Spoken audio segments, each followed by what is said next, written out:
Stay tuned today where we take a look at interfacing of the Boss Katana.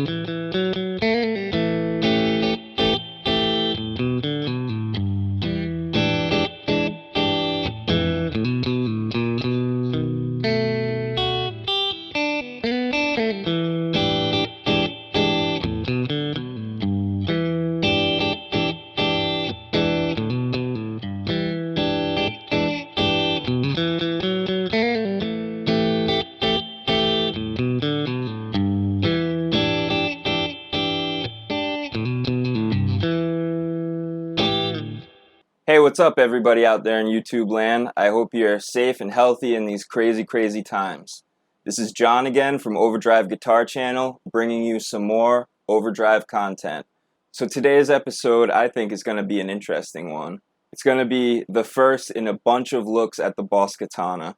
I wanted to wrap it up in one little neat package, but there's just so much to how I use it and the features and everything that I didn't want it to be one long, boring, snoozing video. So in this video, we're going to take a look at some interfacing options, the way I use it, kind of the strengths that I use it for. And in the future, we're going to be looking at things like my opinions, a close look at recording, a lot of things like that. If you have interest in the Katana, if you own one and you want to kind of see what I'm doing with it, hit like and subscribe, hit that bell so you don't miss any of the content coming up. So I own the Boss Katana 50 Mark II. Everything I say in this video is going to kind of pertain to that. If it's something that I think is going to be different with maybe the artist or the 100, I'll try to mention that or put it on the bottom of the screen during editing. Now, like I said, this video is going to be about interfacing. If you're looking for a demo video, this isn't that video. I am going to do one eventually, but I'm not in a rush because I just started this channel and plenty of other channels got a big head start on doing a demo of the Katana. You can find plenty of them out there and they did it better than I probably can at this point. So with that being said, if you're looking for a demo, this isn't it. Maybe you can go look for one. That sounded rude. Before I dive too deep into talking about this amp, please feel free to share with me the way you interface. If you have some tips for me about interfacing with the Katana, or if maybe you see something I'm doing that could be better, or if there's something that you think is worth sharing with everybody, leave it in the comments below. We want to hear it. So with all that being said, if there's something I don't cover in this video about the Katana, I'm going to be doing a lot of Katana videos. This is an interfacing video. If I miss something, feel free to put it in the comments. I'll probably cover it in my future videos, but go ahead and throw it in the comments if you think there's something important for us to know. Also, it gives me a chance to say I do have a Facebook forum set up to have conversations like this.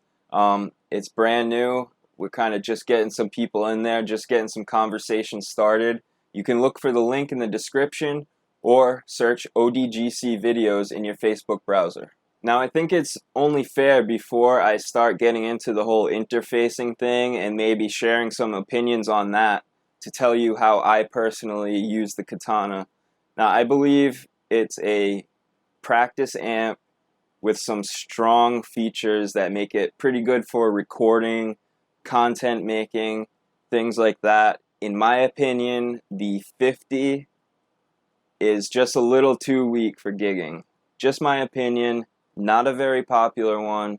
That being said, I absolutely love this amp. First of all, price point, you can't beat it. Second of all, for a practice amp, it is unbelievable. Not only the features, but the tones and the volume. The Katana's super convenient. You don't really have to bring pedals anywhere if you're just like maybe doing a quick jam or something like that. There's a lot of reasons to like the Katana, especially for beginners, especially if you're on a budget, and especially if you need to do things like silent recording or silent practicing. So that brings us right to my interfacing of the katana. Silent practicing is one of the things that I use it for. Another thing that I use it for is obviously content making like this and teaching people. The katana is great because of its interfacing options to be able to do all kinds of content, kind of conference calling, whatever you'd call that. I'm not very good with technology, so forgive me. Alright, so we'll start talking about my signal chain. The first thing obviously is the guitar. Typically my Fender Stratocaster, but makes no difference. After my guitar, my pedal board. Now, like I said, I have the 50, so there is no effects loop. Between there being no effects loop and the fact there are lots of excellent effects inside the Boss Katana, my pedal board consists of all gain stages. Now, if you have a quick mind, you might say, well, wait a minute, what about if I want to do the old school thing, or the Eric Johnson thing, or the EVH thing, where I run, my reverb or my delay right into the front of the amp? There's a way you can do that with the 50 despite its lack of effects loop. What you want to do is just go into the Tone Studio, and on the top half of the screen where you have your knobs and your panels labeled things like effect, modulation, delay, reverb, things like that, the second one from the left is going to be called chain. Go ahead and click on that, and the bottom half of your screen will turn into 4 different options for your signal chain. Super convenient feature that I actually am kind of ashamed to say I just discovered on the Katana not very long ago at all. And actually, as I'm looking at this, I realize there is no way to do the reverb into the front, but if you're trying to run reverb into a preamp, you're a monster. So now that I'm done with that big long aside to justify my own pedal board full of all gain stages, let's move on. Alright, from my gain board, I go into my Katana. Now, for almost all of my recording, I use my USB out. The reason I use the USB out is because the sound quality is higher and there are some stereo effects. So why wouldn't I want to take advantage of that? There are some exceptions to situations. Sometimes I want more of that kind of raw, just mic'd, straight cab sound that you get out of the emulated output, but more often than not, I just want the sound that's coming off of the USB of the Katana. Now, the sound of the Katana can be very low in some DAWs. You can help this by going into the system section of the Tone Studio, and there are some settings for the output of the USB. You can turn it up to 200%, I believe. I'm not going to get too deep into all of those details. I'm going to have a in-depth video about recording with the Katana, different methods, kind of comparing the same sounds using the different methods of recording. So I don't want to get too in-depth in this video. I don't want to weigh this video down, make it too boring, etc. If you're looking to find out more about recording with the Katana, how I record, and how it's recommended, hit like and subscribe, hit the bell so you don't miss my upcoming content. The recording is done, like I said, from the USB, goes right into my computer, right into Reaper, done. It's a simple recording solution that can give even newbies like me to recording a pretty good sound.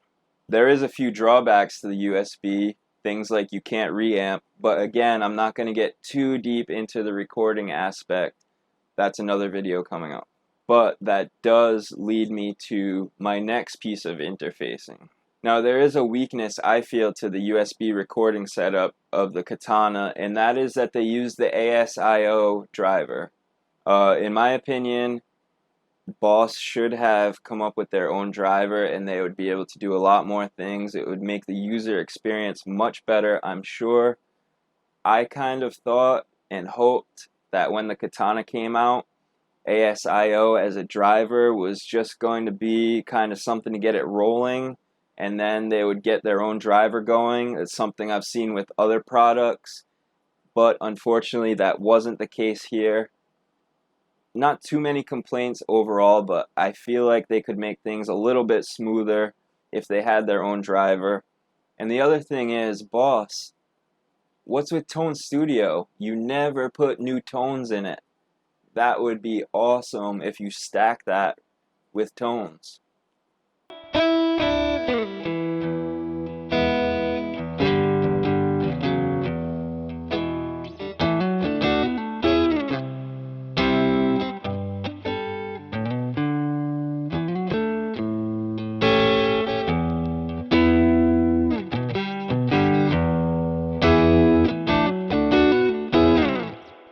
Anyways, back on track. So I come out of the emulated output / headphone output and go into a DI box. Now this DI box isn't anything nice. It's not like a torpedo captor, anything like that. This is a totally utilitarian box, and I actually got it for $10 on Amazon. I am going to be doing a video about the DI box. I'm not going to show you which one it is or recommend it, simply because there is an issue with it, which is probably why it's $10. All of the other ones that are just like it are $30. It's basically one of those pedals that is rebranded with all different names, but it's the same exact pedal, same model number for all of the different companies, and this particular company's is 1/3 of the price of all of the other ones, but the attenuation doesn't work properly on it. But that's for another video. So, out of my emulated output into the DI box. Now the DI box is doing a couple of things for me. If you don't know what a DI box is or does, don't worry about it. I'm just going to tell you what I use it for and what it's doing in this situation. So the first thing it's doing is lowering the noise floor. I'm not going to get into how it works, how it does that. Like I said, I'm going to do a separate video just on DIs and on that DI in particular.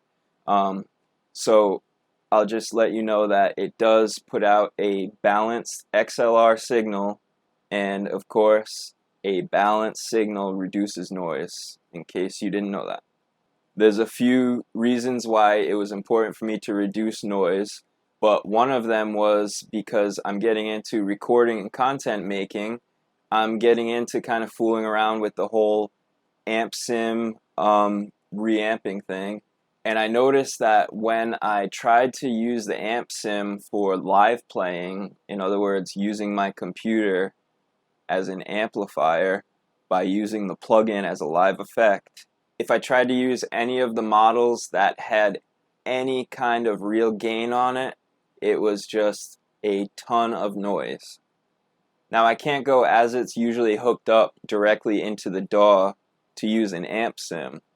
I do have to unplug it and plug my guitar directly into the DI. There is other options. I'll get into that in another video. But that's the first thing it does for me, is lowers my noise floor. I'll explain how that works in another video, but for now, just trust me, it does. It's also important because I primarily use single coils, and we all know how that can be. It's also important for me because I use single coils and the power in this building is horrendous. All of those issues led me to just want a solution to get rid of some noise, and this DI box does a great job of it. The other thing that the DI box does that I'm interested in is offers me some more interfacing options. I have my emulated output going into the DI, which comes out the other side as a balanced XLR output, which goes directly into my audio interface. The DI box also has an unaffected output, which basically gives you your original output and the XLR output.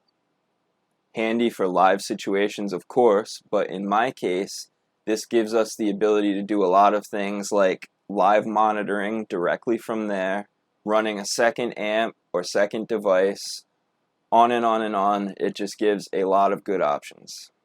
I'll get more into that, like I said, about the other things in my recording video, but I'm trying to stay on track so this video doesn't get too long. just keep that in mind, that that is another advantage of the DI box, and it helps interfacing, that you get a second unaffected output. Now you might say, wait a minute, why do you have an XLR output coming out of the DI going into the audio interface if you said you use the USB out to record? Well, there's a couple of issues with the Katana. One of them, like I said before, I'm not totally happy with the driver. One of the reasons is latency. The latency can make it difficult. If I'm live monitoring through my DAW, the amount of latency is a lot if I'm playing intricate parts and can really throw me off. So in my case, I'm using that DI output of the XLR for live monitoring, essentially, when I'm recording. So I can just use that for the latency-free live monitoring and turn my monitoring in the DAW off, and I won't be thrown off. That being said, if you try to run a setup like this, be super mindful of checking what the USB output is before recording a whole big project and monitoring it through the emulated out, because what's coming out of the emulated out isn't necessarily what's being recorded by the USB output.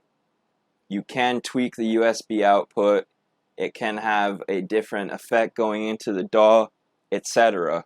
So if you're monitoring on a different output than you're recording from, be very mindful of what's going on. First-hand advice. Like I said, I'm going to try not to get into too many details like that about recording, because I don't want this to get too long or boring. So that kind of gives you a good idea of the way I'm interfacing for recording, but there's a little more to what I'm doing. The Katana's biggest strength, in my opinion, is as a practice amp. In my opinion, where the Katana shines is as a practice amp and a teaching tool, and I guess you could say a content creation tool as well. So on the practice side of things, to help me get everything interfaced just the way I want it, to be able to get all the levels good, and to help me do all of this and to be able to get it out on things like live streams, I have this handy little audio mixer. This audio mixer is super handy for a lot of things. I'm not going to get super deep into it for the same reason as I keep saying I don't want this video to be too long. I'll do a focus video just on this mixer because I have found a lot of handy uses for it as far as practicing guitar and creating content. So without getting too in-depth, basically I use it as an interfacing tool for things like my computers. If I have somebody else over to jam, things like that, it can all get interfaced through the mixer. The mixer has Bluetooth. It also can record directly. It has a USB drive. You can put a thumb drive directly in it and record right at the mixer. Very handy tool. I'm doing all of this content creation, teaching, playing, and practicing on a super tight budget right now. That's one of the considerations when looking at how I have this all set up. I probably should have mentioned that earlier. So just to keep in mind, if you have things you want to do like summing outputs from different instruments or computers, other kinds of audio outputs, and then getting them summed into one output to go into a DAW, it's a good way to do it. So I do have this mixer going into the second input of my DAW. So that is how I'm monitoring. I have my headphones plugged directly into my audio interface, and I have my live monitoring on my audio interface. Because I have to silent practice, now I can hear my guitar amplifier, I can hear both of my computers, and I can hear anything connected to the mixer all through the same set of headphones. Anything I do will come through the set of headphones. And that's kind of why I have this all interfaced the way I do. When I get inspiration, or if I have a project to do, if I wanted to get online, jump on and give somebody a lesson, I don't want anything to be in the way. I want to be able to kind of hit a few buttons and everything to be the way it needs to be, to just go, express myself, and get done whatever I have to get done. So I hope this gave you some insight, maybe some ideas to make things more convenient for you, or how you can maybe interface your own equipment so less things are standing in the way of you creating your music. I'm going to have some more videos coming up about tools that I use and interfacing. I'm going to have, like I said, some recording videos coming up.